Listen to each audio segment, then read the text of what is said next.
Čevlje omenjajo že najstarejši zgodovinski zapisi. V Evropi so najstarejše arheološke ostanke čevljev našli v Alpah in segajo predvidoma v čas 3330 pred našim štetjem. Iz egiptovskega Novega kraljestva obstajajo spomeniki, ki so posvečeni čevljarjem, kar kaže na pomemben status pripadnikov tega poklica. Velik razmah čevljarstva se je zgodil v 12. stoletju, ko se je obrt postopoma profesionalizirala v okviru cehov. Prav tedaj so zabeleženi tudi prvi poskusi bolj množične proizvodnje čevljev, ki niso bili več narejeni za točno določene posameznike. Izum šivalnega stroja leta 1846 je spremenil čevljarstvo za vedno. Ta sprememba tehnologije je sprva povzročila celo razmah števila čevljarjev, kasneje pa je avtomatizacija pripeljala do zatona čevljarjev. V sklepnem desetletju prejšnjega stoletja se je industrijska proizvodnja čevljev množično preselila v države z nizko ceno delovne sile. Za najbolj čevljarsko mesto v Sloveniji velja Tržič. O razviti šuštariji v Tržiču pričajo viri iz 15. stoletja. V letu 1860 je imel Tržič 52 čevljarskih obratov, kar pomeni, da je bila šuštarska delavnica skoraj v vsaki drugi hiši. Prav v Tržiču sta nastali prvi slovenski tovarni čevljev, tovarna bratov Demberger in tovarna Goken in Müller, ki jo je kasneje kupil industrialec Peter Kozina, kar je pomenilo tudi nastanek tovarne Peko leta 1911.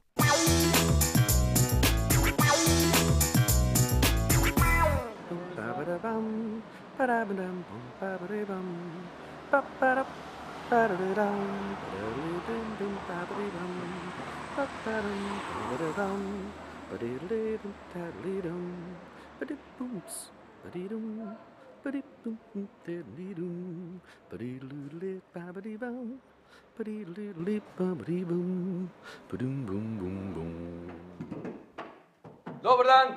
Ja, Bog dej. No, mi se pripravljamo na cehovško sejo, pa zvečer bo še frajšprehenga. Kaj pa je to? Frajšprehenga.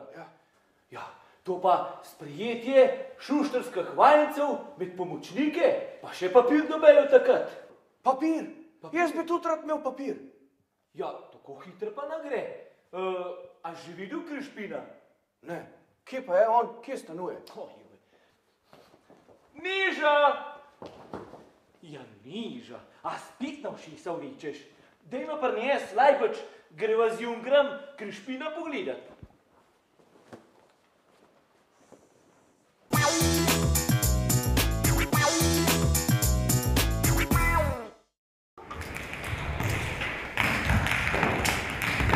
Slušaj, ti pa skoro kropotajo kot tvoje pene.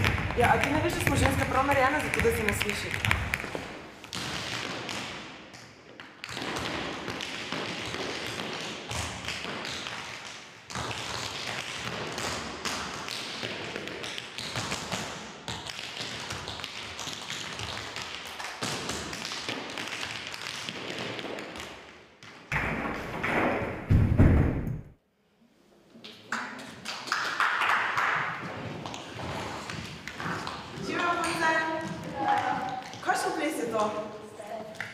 Zgleda čisto posebno, a rabite kakšno posebno opremo? Ja, čevlje posebne. To sem videl, ja. Kje bi jaz lahko dobil take čevlje? Jaz bi jih tudi imel. Ja, pri čevljarju si jih naročiš. Po meri ti jih naredijo. Prav po meri. Tako, v trgovini najbrž jih težje dobiš, a ne? Vsaki. Ja, bolj težko. Zakaj pa so ti čevlji toliko posebni? Ja, imajo ploščice, na prstih pa na peti in to daje pol tak zvok poseben. Koliko hitro, oziroma koliko časa pa en tak čevelj drži, oziroma koliko hitro se obrabi? Ja, moji zamenjam jih na vsak let. To je pa hitro. Ja. Kakšne zdržijo tudi dlje najbrž, a ne? Ja, naš trener jih ima že 10 let iste. 10 let. Res? Ja, res. Kje pa je, kje je ta trener? Tamle je. Zdaj gremo mi trenerja. Te čevlje bi jaz rad videl. Vi pa kar naprej trenirajte. Hvala.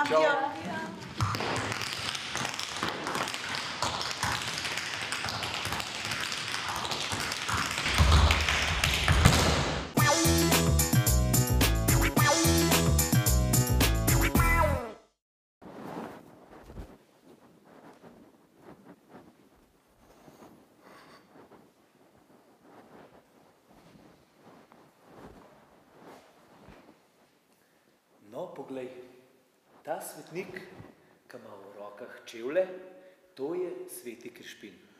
To je Krišpin. Zakaj pa on pomemben za nas? To je zavetnik čevlarjev. Krišpin in Krišpijan sta bila brata, ki sta živela v 3. stoletju. No, in tam sta tudi poskusila oznaniti vero, ampak je ljudje niso sprijeli. In sta zato se zučila za Šuštarja in sta proti večeru, pa zvečer in po noč, popravljala čevlje ljudem. Zraven pa sta še vero oznanila. Zanimivo. Ljudje so jih prav dobro sprijeli, pa rad so jih imeli. In njun glas se je hitro razširil povsod okoli. So jih pa začeli preganjati in sta umrla mučeniške smrti. Vse sem slišal za nekakšno legendo o ponedeljku. Ja, res je. Ona dva sta, bojda se govori, umrla na sam ponedeljek. Zato imajo pa Šuštarje ta plave. To se pravi, niso devali v ponedeljkih. Znači, fraj dan. Ja, ker so toliko spoštovali ta dan. No, Krišpina sem videl. Kje zdaj lahko dobim papir? Zdaj moram jaz hitro skočiti nazaj v mojo gostilnico, se začne cehovska seja. Ti pa prines svoj izdelek, k nam na cehovsko sejo, pa bomo pa videli, a bo, a ne bo papir. Adijo. Adijo.